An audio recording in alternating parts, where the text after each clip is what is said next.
Welcome into Rounding the Bases. Round the bases. Everybody knows Joe Goldberg. It's around the bases. Everybody knows Joe Goldberg. Hey everyone, welcome back to another episode of Rounding the Bases, presented by Community America Credit Union, invested in you. A shout out, as always, to my friends at Chief of Staff Kansas City. If you're in KC, around the country, if you're looking for a job, looking to hire someone, it's a really good place to start. Just amazing people over there. They get culture, they listen, they know the game. I love partnering with them on so many different endeavors involving culture and leadership. So check them out, chiefofstaffkc.com, making connections that matter. I've got a great connection today that goes well beyond Kansas City or the United States for that matter, really much more worldwide and with significant importance. Today, I'm joined by a guest who is saving lives in more ways than one. By day, Ricky Ogden is the director of pharmacy at Children's Mercy Hospital, where he leverages more than 25 years of experience to shape healthcare outcomes. By mission, he's the chairman of Agua Viva International, the organization empowering thousands of women and communities in need with clean water, health, and hope. It's a lesson in leadership that gains through giving and leaves ripples across the globe. I am so happy right now to be able to share this story and to be able to share the important work that is being done by Ricky and so many others. Ricky, thanks for joining Rounding the Bases. Thank you, Joel. Happy to be here. It's well, first off, I think it's an interesting story that a pharmacist ends up going into the world of water in ways that I can only assume, but I think I'm right, that you never, ever envisioned. Safe to say that whatever your dreams were growing up and then pursuing the career of becoming a pharmacist, which is not something that happens overnight, I'm guessing this was not originally on the radar, was it? Not even close, Joel. So how did this come about? How did, not just Agua Viva, but how did your interest in this, what pulled you in? So I am very, very blessed to have two amazing parents who raised myself and four of my siblings. So we had a house full. And something that my dad and mom both modeled is if you ever have the ability and the opportunity to give back, you do that. And so that was ingrained in me very, very young. And so I was involved in Boy Scouts for a long period of time, served alongside my dad and my two brothers. We're all Eagle Scouts. And really embrace the opportunity on when you can give a helping hand, you do that. Now, granted, that was in the Kansas City local area, born and raised here. Went on to pharmacy school again, had no idea really about Agua Viva at that particular time. And then one of my really good friends, his dad was one of the founders of Agua Viva. And years ago, he said, "Hey, do you have some time to come help out with this fundraiser my parents are doing?" Thinking, knowing nothing about Agua Viva, and I said, "Sure, let's go do it." So attended the Agua Viva fundraiser, helped serve tables, worked around. Again, didn't really know much about the organization, but I could definitely feel an energy and a fervor and a community already in this group. So fast forward till February of 2019, Jim Allen, one of the founders, asked me to join the board of directors of Agua Viva. And again, I'd go back to my parents saying, if you have an opportunity to serve, you do it. And so I said, yeah, I'd have to do that. Really, again, didn't know what I was walking into. And again, pharmacist by training. And I walked into this organization. It was full of engineers and project management and a lot very different discipline than what I had. And I thought, I don't know what I can offer here. And so I asked Jim, I said, what can I bring here? And he said, well, Ricky, we've been doing 1 install, 2 install, skipped a year. There are people literally dying for purified water, and we need people who are going to come into this organization and think about things differently and take us to a whole new level than where we've ever been before. So that was February of 2019. And then in January of 2024, I officially moved into the chair of board of directors from Jim Allen, again, one of the founders. Well, I know this much. The work is saving lives, and it's so interesting to me because, and we'll get into depth here on what Agua Viva does because it's a lot, but you're a guy that helps people, in essence, live healthier lives or helps them when they're sick with look, most of us don't understand how medicine works, right? That's your job. And, okay, maybe we understand what this thing does. We certainly understand, taking ibuprofen or this or that. But, when you need help and your doctor's prescribing something or you're not sure how something works, they always say, ask the pharmacist, right? This is what you study. My point is that there's a lot to know. I'm sure, at least for us laymen, your world is a very complicated world. Now suddenly you jump into this other world just to help out, just on a recommendation, with the inspiration of the way that you were raised. And I know for a fact that 6 years, 7 years later, you know a lot more than what you knew back then. What have you learned? What were the aha moments for you early on that really shape your life now?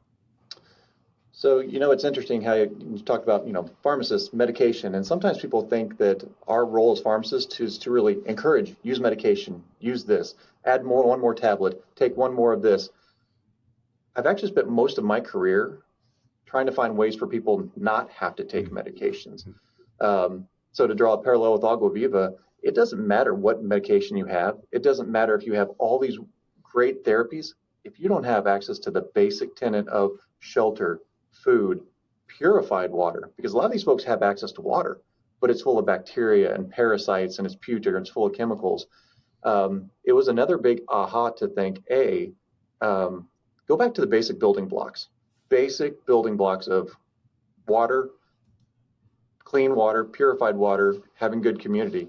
And then you can build on and grow from there, which is kind of that next step of what Agua Viva does is once they have access to purified water, then we actually teach them, once you have enough to sustain your community, to create a micro business and to help better your society and better your economic community.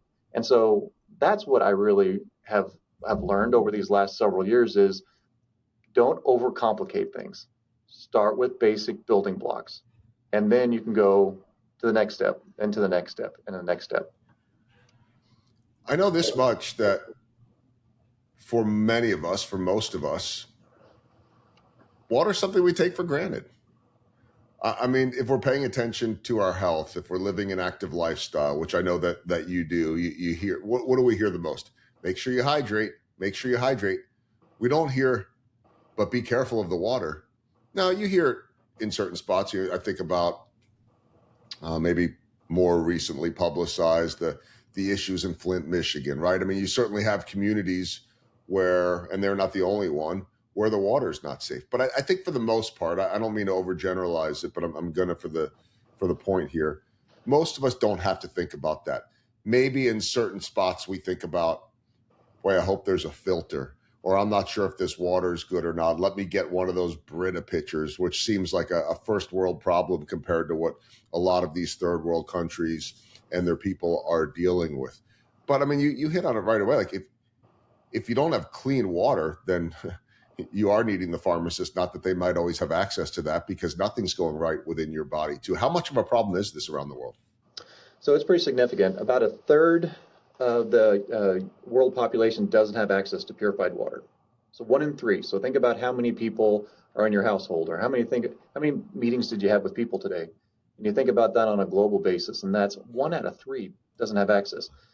And the part that blows me away is that each year, 500,000 kids less than 5 years of age pass away because of lack of access to purified water. So I'm a very proud daughter, dad of 2 daughters, and it just blows me away that right now everything that they have here and all these wonderful things, if I extrapolate that to these communities in which we work, they don't have that. And not only do they not have access, but that's really going to negatively affect their quality of life. So it's pretty significant. And you kind of mentioned the take for granted. Think how often people turn on their shower in the morning and let it warm up. How long do you let that run? Your water faucet, it's not the right temperature. Let's let it go. That amount of water right there is more than some of these communities would see in a week. Which again, that's another one that just kind of really rings home of the blessings that we have here, and that the opportunities that we have to serve in these other communities and countries. So let's talk about the work. Before we talk about the work that's going on right now, let's go back to kind of how it started. And tell us a little bit about how this started. I know it's come a long ways, but how did it start before your time, of course, and how different was the work then to now? Yeah, so we officially did our first water purification installation back in 2009. And that was before Agua Viva was in existence. And it was done on a medical mission trip through a local religious organization. And the folks who went on that trip realized this is a significant need. We have got to do something to help out with this water problem. So then actually skipped a year, did not do an installation in 2010, and then officially incorporated in Agua Viva in November of 2011, did another installation. 2012 was 2, 2013, 3, so on and so forth. Then we got to the pandemic, so 2020. And all of a sudden, our organization, where we would take all the supplies here from the United States and all the volunteers from here over to these countries, and we couldn't do it. We couldn't take volunteers. We couldn't have contact. We couldn't get the supplies there. And we thought, we've got to do something. We've got to pivot our operations. So rather than us taking all the supplies from here and all the volunteers, we decided, what if we use the proverbial analogy? I could give you a piece of pizza and I fed you for a meal, but if I teach you how to make a pizza, I fed you for life. What if we teach our friends and create in-country coordinators in our 5 countries, so Guatemala, Honduras, Ecuador, and then Tanzania and Kenya? What if we taught them how to do these installations and then created that in-country coordinator who would go around and do site investigations, qualifications, stewardships? So now we have 2 different tactics. One, we still take volunteers. We still think that's a really, really important of our core of volunteerism and having people go see what this looks like. But while we're waiting for volunteers to go over, we're having our in-country coordinators already doing some of that work. So we're able to essentially double our efforts with our new kind of tactics. I mean, it's remarkable work, and I'm guessing. I mean, I've covered different organizations like yours for years on different levels of whether it's podcast or even TV, and the sense I always get, and myself included when I get involved, is that you get so much more out of it just by giving, that it changes your life, it changes your perspective. How has it changed your perspective beyond the obvious stats of 1 and 3? But when you come home from one of those trips, when you've been on one of those trips, or anyone else as well?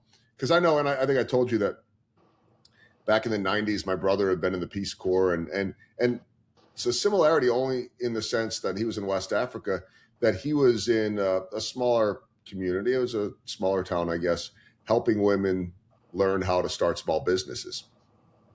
They didn't know. It wasn't a lack of intelligence. It was there was no one to teach them how to do this. And so, as I learned more about Agua Viva, I started to hear about, it's not just here's your water, it's education. It's giving them a chance to live a better life. And so when you see all of that, it has to change who you are as a person. How much so, or how did it change you?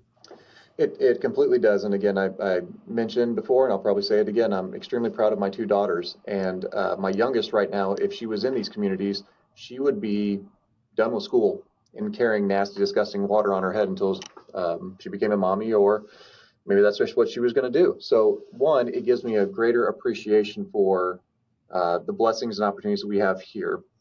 Secondly, it reminds me that not all communities and parts of this world treat everybody the same way. And so it once again, it kind of reminds me, don't get so focused on my own problems or my own issues or my own challenges. What that looked like is, how do I partner with other like-minded people who want to serve and want to give back? And I think that's the other piece that I'm really excited about with Agua Viva right now, is that we are a growing organization. We're not a stagnant organization. We're continuing to meet with people who understand what our mission is and understand the opportunities and push us. Hey, you may have done things this way for a long time, but if we're able to do this, how much more can we do? How many more water purifications can we make? How much more lives can we change?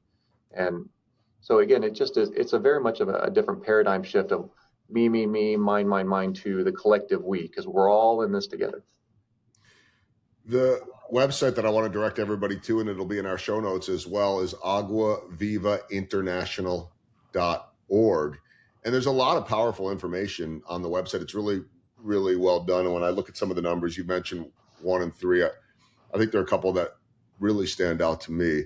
The one you say globally, at least 2 billion people use drinking water polluted by feces, the greatest risk to drinking water safety. Got no choice, right? If you're thirsty, you got to drink it. You take your chances. You hope what happens. Again, we couldn't even envision living like that. What will it take, or is it possible to significantly reduce that number? I don't know if you can eradicate this problem. Maybe you can, but you're chipping away at it, right? And I'm wondering what it's like to be able to chip away at something that has to be a mountain of work to be done. Yeah, it is. It can be very overwhelming. You look at the statistics there and you think, how can us in the Kansas City metro area, how can we affect all these different areas?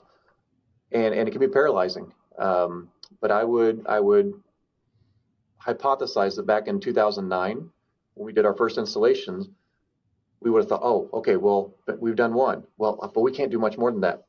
Today, as you and I are speaking, we have 53 water purification systems in operations, and each one of those support up to 2,000 people.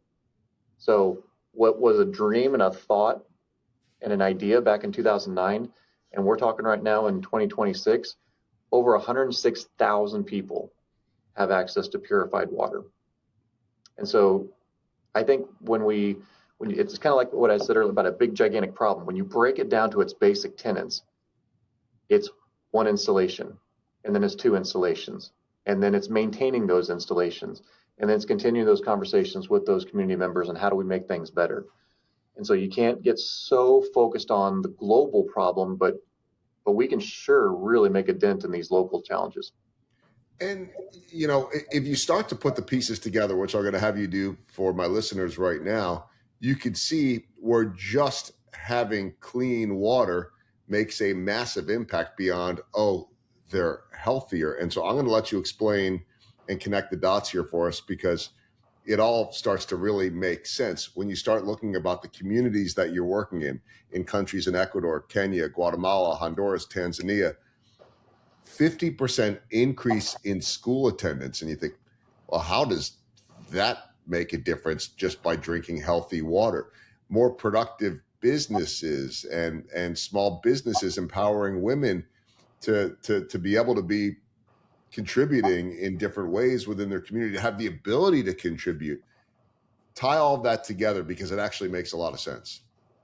Yeah, it's very much, to your point, it's all connected. So what we do is in these communities, and most of the communities that we operate in, government assistance is not there. Other humanitarian efforts aren't there. You think about the rural, and then you've got, suburban, you've got urban, you've got different organizations work there. We're in the areas that are outside traditional rural. So we actually just did an installation in AK Tenement, Guatemala last year. That was 6 hours outside of the nearest city. So was out in the jungle. It was very far out. But we do these installations, and we don't install in every place that asks us to. Now, you may think, oh my gosh, that's heartless. You need to install everywhere. Well, part of what we do is with gender empowerment is we have to have at least 50% of women in leadership in these communities. And then some, they won't agree to that, and then we don't install there. But there are a lot that agree to that. And so we have a pretty robust qualification process. Very, quality of water, access to water. Does it have a water room? Can it support the infrastructures of this installation? So once we find out, yes, we've got the green light, this is a place we want to go do our installation. So then we either send a team of volunteers, or it's an in-country install. Kind of I shared earlier, we've got 2 different tactics there. And then not only does the installation happen, but simultaneously a very, very regimented health and hygiene, education, water sanitation, brushing teeth, hand washing is all tied together. So not only do we do the installations, do we ensure that the education is done as well. So then we also will make sure that we do stewardship. So we do annual visits, and then we do monthly calls, monthly check-ins with these communities. So it's not just an install and best of luck. These are our friends. These are our partners. We're going to continue to work with them. And so we make sure that, oh my goodness, you need another filter? Okay, we can support that. We need some more educational materials? We'll do that. We need to do re-education calls? Happy to do that. So once we've got those two pieces in place, we've got the access to water, we've got the health and hygiene, and then once that amount of community is supported by water, by teaching them how to bottle it and to sell it and how to track that, then you've got access to purified water, healthier. You've got your health and sanitation education maintained. Then you've got your source of economy with bottling and the micro business. And then it's all cyclical. And what we found is when we do those installations, you'll see other communities say, hey, I want one of those. And so they start saying, hey, what do I need to do that? And then it just kind of builds on each other. Right. And you think about so many of these girls and young women who are spending a good chunk of every day collecting water. And I think we've all heard those stories or heard of them over the years. We're not talking about walking down the block. We're talking about miles and miles of walking.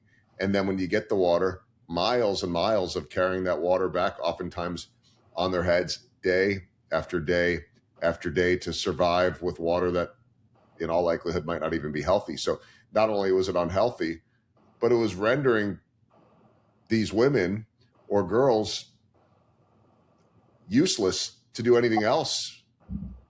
You can't go to school, you can't work, and you can't do all of that. I was at a awards dinner last year, and they were honoring Temwa Chawinga, who is the star soccer player for the Kansas City Current. One of the best, if not the best goal scorers on the planet. And they were showing this video of her in the village that she grew up in Malawi, in West Africa, doing the exact same thing. Here is a woman that has gone on to be one of the most prolific goal scorers in the world, going through that. And it was like, here she is sitting in a ballroom in Kansas City, being honored as the female athlete of the year, and thinking, what a totally different world. I'm curious, because that was such an important piece of her story.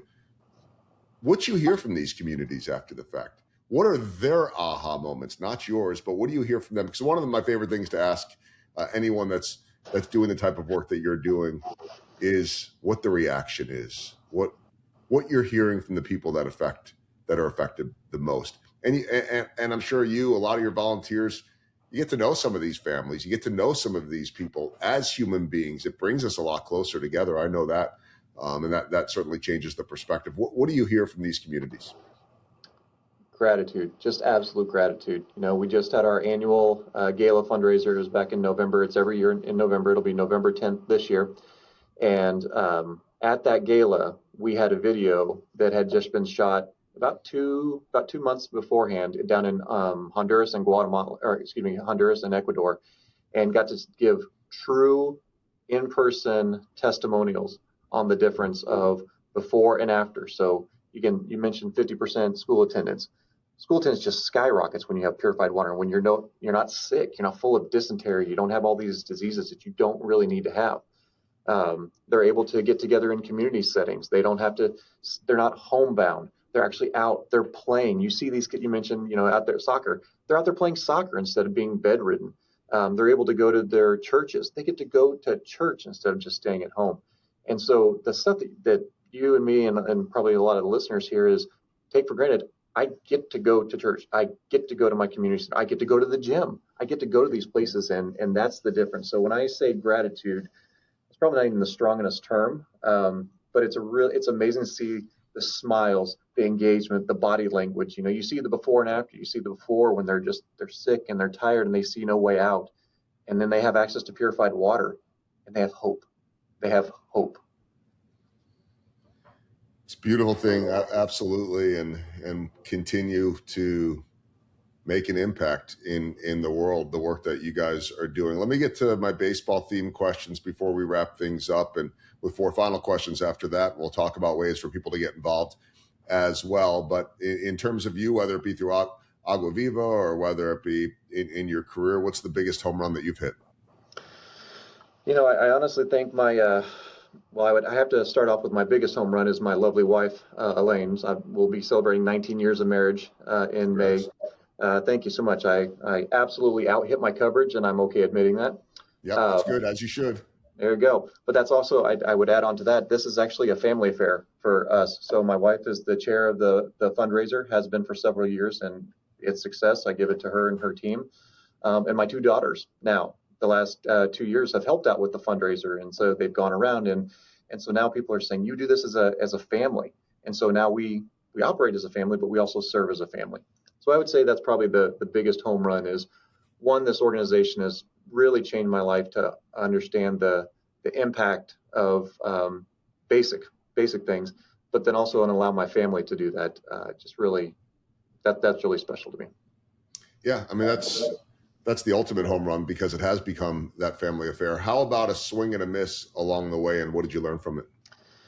You know, when I first was asked to be chair of the board of directors, we had done 2 years back-to-back of 9 installations. And so we were looking at all the different communities we had in the pipeline and ready to serve. And so we set a really ambitious goal. We said we were going to do 100 installations by the end of 2028. So that means we had to do 12 installs over the next 5 years. And so we thought, okay, we've done 9, we can take it to the next level. Well, that next year we did 6. And last year we did 6. And so I was really... I was taking that very personally, saying we have got to get access. We've got to get these people water, and we're not hitting our goals here. And I was taking that really personally, going, man, I failed on this. And I had 2 former board members that I was kind of sharing these feelings with you, and they said, "But how many installations did you do?" I said, "Well, we did 6 and 6." And they said, "How many people does that support?" And I said, "Well." Each one of those does 2,000, so 24,000. They said, okay, so hear what you just said. And I thought, okay. So that was a big aha of, it's okay to have big, hairy, ambitious goals. It's okay to swing for the fences. And sometimes I may not hit it right out, but we still are making an impact. Love all of that. How about small ball for you, the little things that add up to big results with Agua Viva? Well, I've been a listener of your podcast for a while, and I've heard some past episodes on where if you focus on people and you do that first, the business and the operations and everything else, that falls in the right line. And so that's something that I've really embraced, is not so focused on number of installations and and then fundraising, like all those other pieces. If you focus on our friends here in country, our friends in these communities in which we serve, everything else falls where it needs to. So really focusing on people, because people are the business. Yeah. It's not only a safe answer. I don't say that in a negative way to you. It's the right answer always. Like, if you're not sure, at least start there. Focus on the people. It's something I say so often.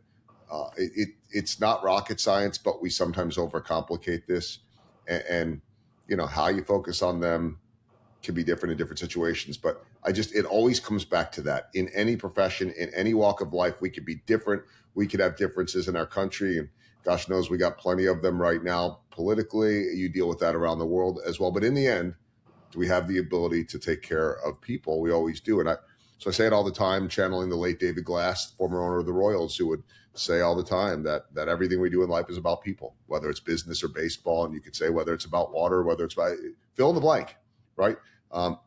Same thing for a pharmacist. I mean, any profession, same thing for TV.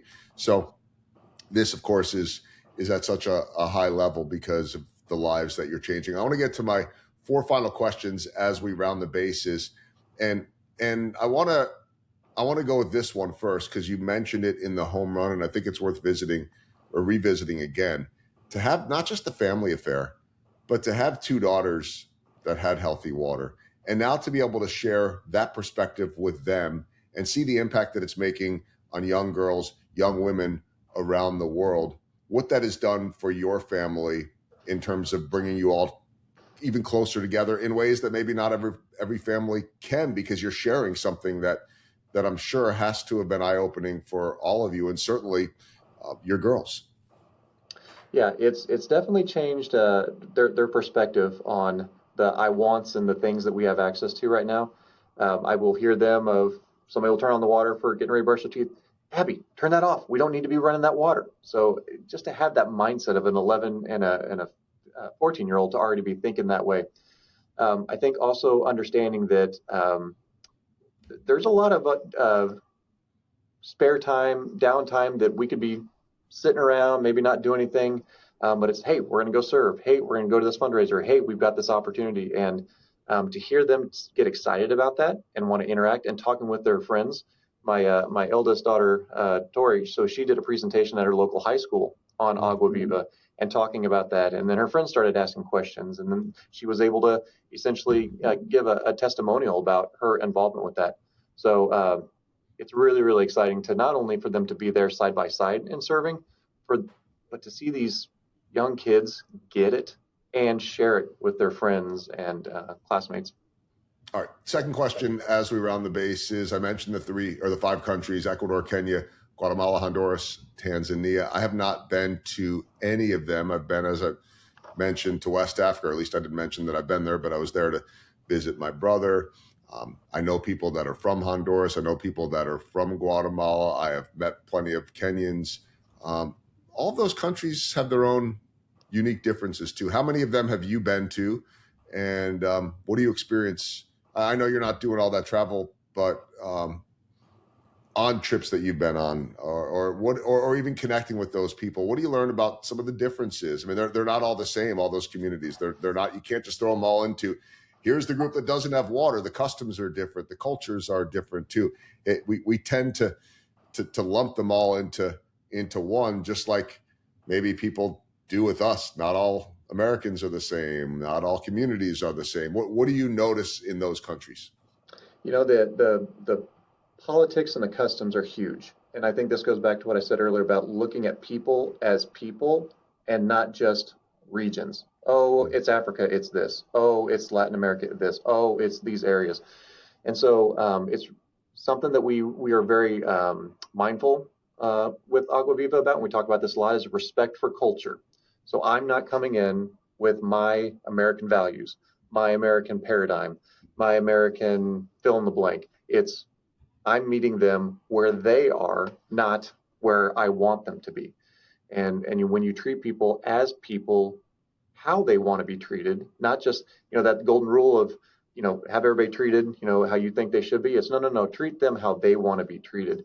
And so that's a real big piece of what Agua Viva does. And we don't have that one size fits all. So even though Honduras, Guatemala, Ecuador, they're different. And we need to be mindful of that. And we are mindful of that. Okay, third question as we round the bases. I mentioned it before that there are certainly ways for people to get involved, whether it be a donation, maybe volunteering. aguavivainternational.org. How can people get involved? So we have several different channels. So fundraising is one I mentioned earlier. We've got our annual gala. That'll be November 12th. That's at Fiorella's event space. We'll have information out that on our website here soon. We also partner with Wings for Water. So that's a local group here. They do a big chicken wing competition. We've had a chance to participate in that in the last 4 years. Last year, we cooked 3 tons of chicken wings, 3 tons. So it takes place in Lee Summit. So that'll be on September 12th. And then we also, again, you mentioned our website there. So we're active on Facebook, Instagram, LinkedIn. We've got a lot of our pictures, our videos. Make sure you have your Kleenexes ready because some of them are pretty moving. But there's ways to donate through any of those channels right there. If nothing else, we want people to learn about Agua Viva. Look at the stories. Look at what we've been able to do. Look at the pictures. Look at all the life transformation operations we've had. And if folks can donate, we think that's fantastic. But we are more interested in anything else is making friends both here in those communities in which we serve.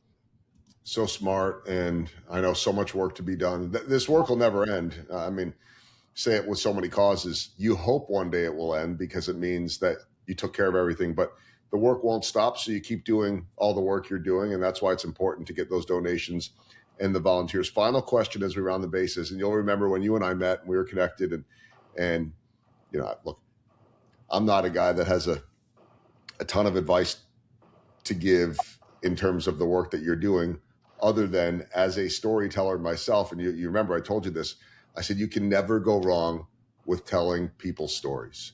And if you tell them right, you can accomplish anything. I think that's the key to sales. I think that's the key to relationships. I just happen to be a storyteller. We're all storytellers, by the way. I happen to be one that gets to go on TV and and have a podcast. By the way, anybody can do that nowadays with, Instagram or Snapchat or whatever it is. The point is that we all have those resources, but you guys have so many rich stories that any one of them, I would think, could be the story of the lifetime type, because they're so dramatic. Do you have a favorite over time? I always say when I ask people this type of question, it's like asking somebody to choose between their kids, maybe, or, what's your favorite this, your favorite that, because there's so many of them. But do you have one that stands out that you could share with us? I do.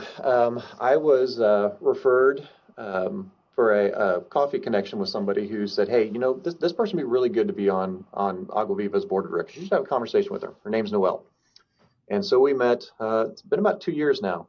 And so sitting down, talk with her. She's got her PhD in water treatment. Met in the local coffee shop, just having great conversations. And I said, so tell me a little more about why you're interested.